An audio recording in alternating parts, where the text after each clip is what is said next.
আজি প্ৰায় ৩-৪ দিন হ'ল আমি আছোঁহি নিবিড়ৰ মমায়েকৰ ঘৰত অলপ ফুৰিবলৈ আহিছোঁ আৰু তাৰপিছত আজি নিবিড়ৰ দেউতাকো আহিছে আৰু নিবিড়ৰ দেউতাকৰ খাবলৈ মন গ'ল বোলে লোকেল মাছ খাওঁ বুলি ক'লে যেতিয়া আৰু দাদাই আৰু ভাইটিয়ে মিলি এয়া পুখুৰীত মাছ মাৰিছে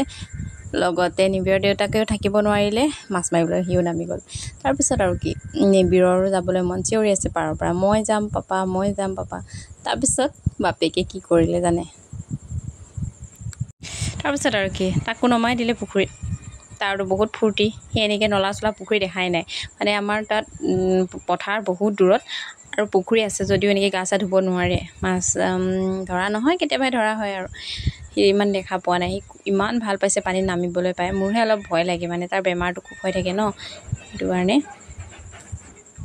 ঘৰৰ মাছৰটো সোৱাদেই বেলেগ আৰু ন বজাৰত যিমান দামী মাছ হ'লেও ঘৰৰ পুখুৰী মাছটোৰ নিচিনা কেতিয়াও নহয় লোকেল মাছ সঁচাই ভাল লাগে যি পাচলিৰ লগতে বনাওঁ খাবলৈ মিঠা হয় আৰু খুব ভাল লাগে আমাৰ পুখুৰীটো বহুত পুৰণি আগৰ পৰা আমি ইয়াত মাছ মাৰোঁ গা ধুওঁ এতিয়া অৱশ্যে গা নুধুৱে মানুহে ইমান পুখুৰীত ন